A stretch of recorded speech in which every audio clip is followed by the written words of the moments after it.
नमस्कार. सारंग रेसिपीमध्ये तुमचं सगळ्यांचं पुन्हा एकदा स्वागत आहे. मागच्या रेसिपीमध्ये आपण गुळाची पोळी कशी करायची ते बघितली होती. तर आपण मकर संक्रांती स्पेशलमध्ये आज तिळगुळाची वडी कशी करायची ना ती बघणार आहे. तर आपण त्यासाठी काय साहित्य लागते ते बघूया. इथं मी 1 वाटी फुल भरून शेंगदाण्याचा कूट घेतलेला आहे. तुम्ही भाजके शेंगदाणे घेऊन ते नंतर जरी ग्राइंड करून घेतले तरी चालतील. पण मी इथं भाजक्या शेंगदाण्याचा 1 वाटी फुल भरून कूट घेतलेला आहे. 1 वाटी तीळ घेतलेले आहेत.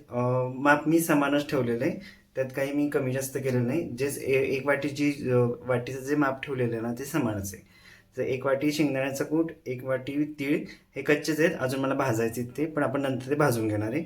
आणि ह्या 2 वाटी भरून मी गूळ घेतलेला आहे. म्हणजे जेवढं सामान आहे त्याच्याच बरोबरीने आपल्याला गूळ घ्यायचा आहे. इथं मी सेंद्रिय गूळ घेतलेला आहे, चिक्कीचा गूळ वापरलेला नाही आहे. तूप घेतलेलं 1 चमचाभर आणि वेलची पूड. त्यात आपल्याला काय करायचं आहे, पहिल्यांदा आपलं पॅन पण तापलेलं आहे. तर आपल्याला तीळ आहेत ना ते पहिले चांगले खरपूस भाजून घ्यायचे. तर आपण आता पहिले तीळ भाजून घेऊया. तीळ आपल्याला चांगले गोल्डन ब्राऊन असे भाजून घ्यायचे, कच्चे नाही राहायला पाहिजेत. कच्चे राहिले तर मग वडीला टेस्ट येत नाही चांगली. त्यामुळे आपण पहिल्यांदा चांगले ते गोल्डन ब्राऊन चांगले भाजून घेऊया. आपले तीळ चांगले असे गोल्डन ब्राऊन भाजून झाले आहेत बघा. मीडियम गॅसवरती आपल्याला भाजायचेच, म्हणजे ते लगेच करपत नाहीत, चांगले असे आतनं भाजले जातात.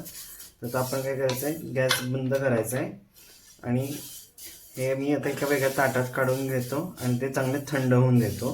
कारण का आपल्याला काय करायचं आहे, ते थंड झाले की शेंगदाण्याचा कूट आणि तीळ हे मिक्सरला अगदी आपल्याला बारीक करायचे नाहीत, अर्ध बोबडे फक्त वाटायचे. म्हणजे त्यानं काय होतं, आपली वडी आहे ना ती मऊ मऊ होते आणि गूळ एकीकडं आणि तीळ एकीकडं असं होत नाही. त्यामुळं मी करताना अशाच पद्धतीने करतो. म्हणजे काय होतं, ती वडी चांगली टिकती पण आणि मऊ राहती आणि खायला पण बरी पडते. जर तुम्ही चिक्कीचा गूळ यूज केला तर मग ती फक्त चिकट होती. त्यामुळे घरगुती जो गूळ असतो तोच तुम्ही वापरा. आणि मी एका डिशमध्ये काढून घेतो आणि थंड झाले की मी ते मिक्सरला थोडेसे अर्धे बोबडे वाटून घेतो. आता आपण बघितलं तर का मी मिक्सरला चांगले पल्स मोडवरती हे चांगले असे अर्धे बोबडे करून घेतले. अगदीही बारीक नाही आहे आणि अगदीही जाड नाही आहे. आणि त्यामुळे वडी पण अशी मऊ राहते खायला. तर आपण काय, आता मी इथं 2 वाटी गूळ घेतलेला आहे. मी बारीक चिरून घेतलेला गूळ, त्यामुळे तो काय होतं पटकन मेल्ट होतो, वेळ लागत नाही. फक्त तुम्ही जाडसर ठेवल्यानंतर मेल्ट व्हायला वेळ लागतो. मग तो काय होतं, कधी कधी गुळाचा पाक आहे ना तो खूप ओव्हर होतो आणि कडक होतात वड्या. त्यामुळे तुम्ही गूळ घेताना हा बारीक चिरूनच घ्या. आता आपली कढई पण तापलेली, तर आपण त्यात आता गूळ टाकून घेऊया. जर वाटलंच तुम्ही ह्यात फक्त 1-2-3 चमचे दूध घाला, नाही तर थोडंसं पाणी घाला.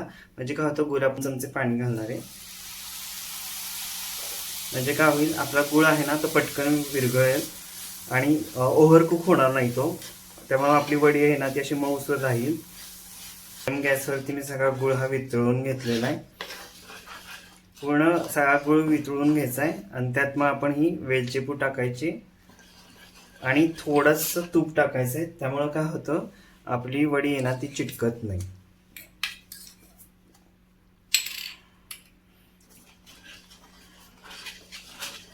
आणि चवीला पण अशी खुसखुशीत छान लागते. आता आपल्या गूळ चांगला वितळून झालेला आहे, तर आपण त्यात आता हे जे वाटलेलं आहे ना ते आपण टाकून घेऊया. मी गॅस बारीक ठेवलेला आहे, अगदी मोठा केलेला नाही आहे. आणि पूर्ण आपल्याला हे सगळं व्यवस्थित मिक्स करून घ्यायचं आहे.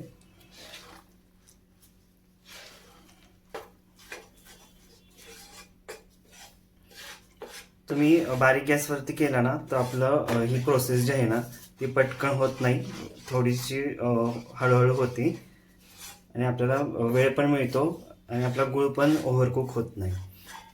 त्या का कसं व्यवस्थित पातळ असं झालेलं चांगलं मिश्रण. तर आपण काय करायचं आहे,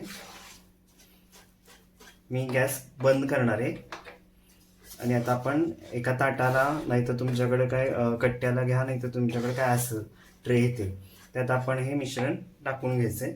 आता मी ह्याला पहिल्यांदा थोडंसं तूप लावून घेणार आहे. म्हणजे काय होईल, आपली वडी आहे ना ती चिटकणार नाही. आणि थोडंसं लाटण्याला पण मी लावून घेणार आहे, म्हणजे आपली वडी लाटता त्याला चिटकणार नाही. तर हे मिश्रण आपलं व्यवस्थित एकजीव झालेलं आहे. तर आपण ते पहिले ताटावर ओतून घेऊया.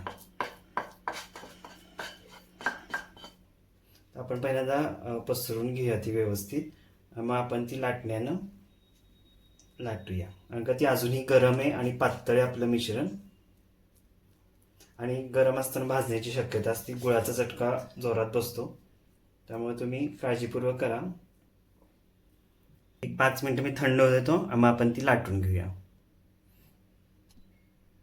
आता वडीचं मिश्रण बऱ्यापैकी थंड झाले, त्यात आपण लाटण्याने ते असं व्यवस्थित सगळं स्प्रेड करून घ्यायचं आहे. वाटलंच तर थोडं थोडं तुम्ही तूप लावा लाटण्याला, म्हणजे काय होईल ते चिटकणार नाही. आणि जेवढं शक्य आहे तेवढं तुम्ही पातळ करा ही वडी. तुमच्याकडे ट्रे असेल तर ट्रेमध्ये करा, नाहीतर तुम्ही ओट्यावर ह्याच्यावर जरी केलं तरी चालेल. आता आपण हे एक 5-10 मिनटं चांगलं थंड होऊन देऊया, मग आपण त्याच्या वड्या कट करूया. आता आपली वडी बघा थंड झालेली आहे, थोडीशी अजून थोडीशी गरम आहे. तर आपण त्याच्या काय करायच्यात, वड्या पाडून घ्यायच्या आहेत. ज्या पद्धतीने तुम्हाला किती लहान मोठी साईज पाहिजे त्या पद्धतीने मी ती कट करून घ्या. फक्त मी वरच्यावर त्याला असं कट करणार आहे, पूर्ण आतपर्यंत करणार नाही आहे, कारण का काय अजून वडी जराशी ओली आहे आणि जराशी वाळली की मग ती कट करायला अवघड जाते, म्हणून मी अशा पद्धतीनं त्याला अशा चिरा लावून घेतोय. अशा पद्धतीने मी सगळ्या वडीला पूर्ण कट्स लावून घेतलेले आहेत. त्या अजून थोडंसं मी थंड होऊन देणार आहे आणि मग त्या आपण त्या खाण्यासाठी सर्व करूया. तिळगुळ घ्या गोड बोला असं म्हणत आपले मित्र आणि नातेवाईक यांचे तोंड गोड करण्यासाठी तिळगुळाची वडी तयार आहे. खूप सोपी पद्धत आहे करायची आणि घरगुती साहित्यातच पटकन होणारी आहे. तुम्ही या वेळच्या या मकर संक्रांतीला तुम्ही नक्की ही तिळगुळाची वडी करून बघा आणि मला कमेंट्समध्ये सांगा ती कशी झालेली. तुम्हाला जर माझी ही तिळगुळाच्या वडीची रेसिपी जर आवडली असेल तर माझ्या रेसिपीला लाईक करा, माझ्या चॅनलला सबस्क्राईब करा. आपण पुन्हा भेटू पुढच्या एका वेगळ्या रेसिपीवर. धन्यवाद.